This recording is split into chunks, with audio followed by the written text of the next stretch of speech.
ต่อสู้บนเวทีเต็มที่เลยครับเอาละครับโอ้ดูแล้วอย่าก้มอย่าก้มอย่าก้มเงยหน้าหน่อยเงยหน้าหน่อยสาวสถานอีธาน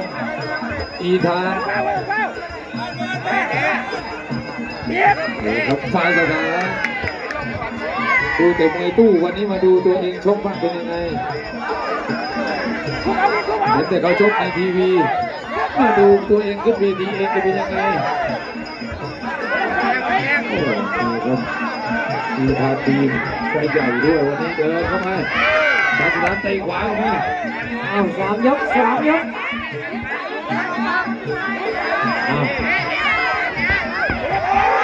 ดูครับใคร กองเชียร์มากเหมือนสพ่อมานอนเนาะใครชนะผู้กำกับจะให้เลือดขั้นพิเศษประจำการยกพอดเวทีมวยจากร้อยตำรวจตรีให้เป็นร้อยตำรวจเอกไปเลยตำรวจผู้ชอบกีฬามวยอ้าวเงินเดือนขึ้นพิเศษผู้กำกับสพเดชอุดมสั่งมาใครชนะ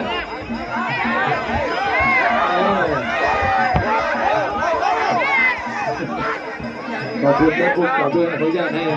ลูกน้องในสังกัดมาชกมวยเอา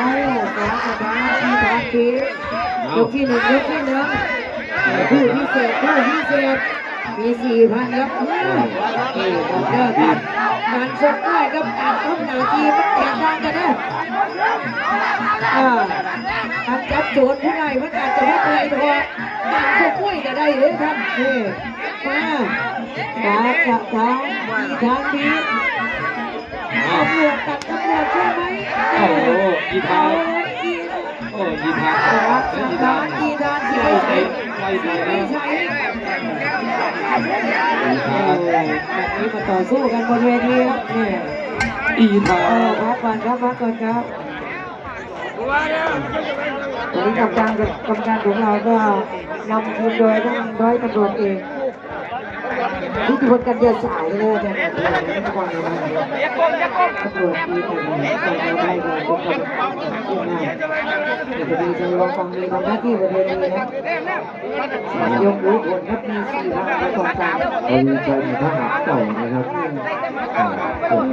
ผู้กองผู้ดีพลสุวิตังสติราช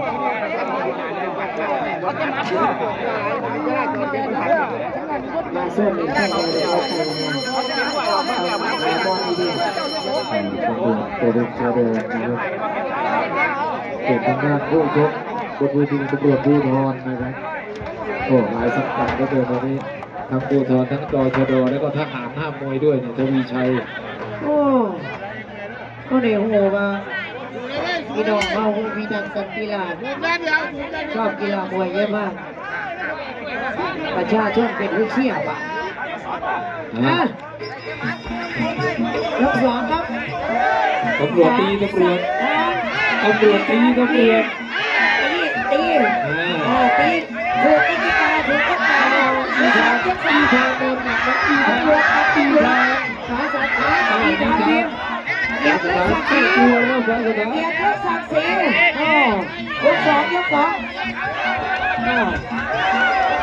เอามีทางเดียวเกียรติตำรวจของไทยเกียรติวินัยการที่มันคงเอามาเป็นชุดเลยครับเกียรติทางที่จะเกิดด้วยอีธานสาวสถานเป็นยังไงเลยมันเข้าเป็นยังไงสาวสถานอีธานเพียงตำรวจตีตำรวจให้ประชาชนดูประชาชนเชียร์ครับเชียร์ฝั่งไหนแดงอีกครับต้องการอีธานเพียงครับตำรวจตีกันไม่ผิดกฎหมายครับเราตีอย่างถูกกฎหมายแล้วคนเดียวดีโอ้ทำลายยืดเลยอีธานอีธานอย่างหลังอีธานหันหลังโดนเจ้าหมัดของเขาสุดท้ายสามชั้นมุดเข้าไปต่อยลำตัวเป็นการต่อสู้ของกีฬามวยไทยมาสถานอีธานเพียงไม่ไหนจับผู้ไหนจริงเลยจะไหนก็หัวอยู่แต่ละยกก็จะผ่านไม่ใช่ง่ายโอ้ สุดยอดสุดยอด ไอ้เจ้าผู้ร้ายมีลูกปืนช่วยนะ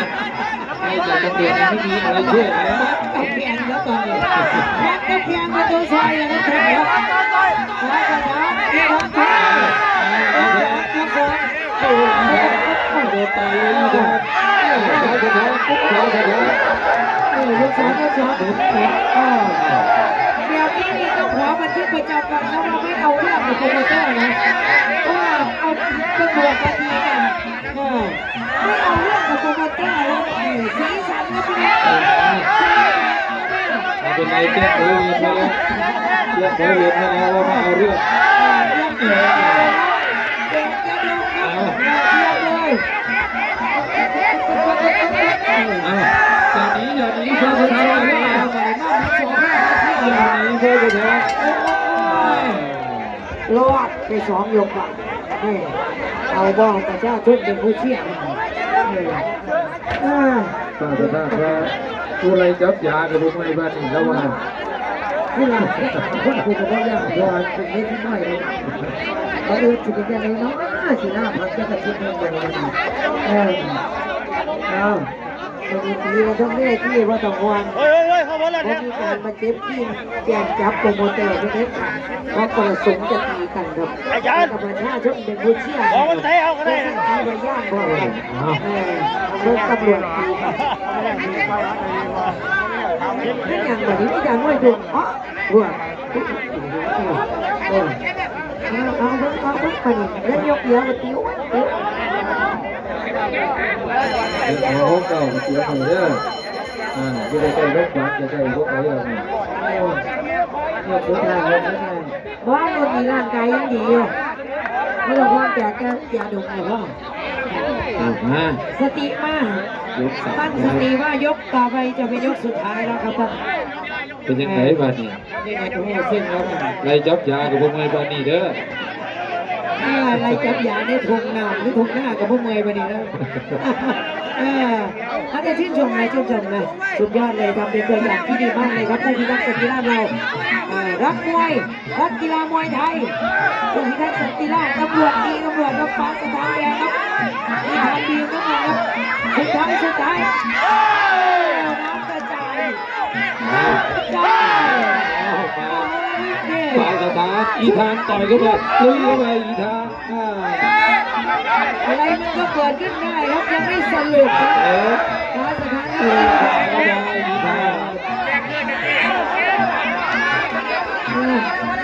โล่แบกนะครับนี่เป็นโล่แบกนะครับแบกเริ่มโล่เลยกำลังสโล่ครับดูภาพช้าเอาหมดเอาเลยมายิงแล้วรอดมายิงแล้วรอดปึ๊บสวยพอเลยได้สวยดีกว่าอย่าได้มันดีมาใหม่มันนี่นะอย่าเผลออย่าไหลนะสวนมาหันโอ้โหไผเป็นไผเนี่ยกันเบิดแล้วครับที่นี่ครับ อีธานผมว่าอีธาน ผู้ใดเห็นไปไหลด้วยกันครับนี่ผู้ใดเห็นไปไหลด้วยกัน เอายิงชุดฝ่ายสถานเอายิง สุดท้ายครับพี่น้องสุดท้ายเอารอบอลเก็บอาการไว้ก่อนเดี๋ยวก็สู้เมื่อสมันเก็บอาการไว้ทั้งสองฝั่งน้ำเงิน อีธานบีบลูกหนองสองห้อง ยินดีด้วยครับให้กำลังใจกับบาสดานนะครับมิตรภาพครับฮักแพงแบ่งปันค่ะเสียงปรบมือหน่อยกับพี่น้อง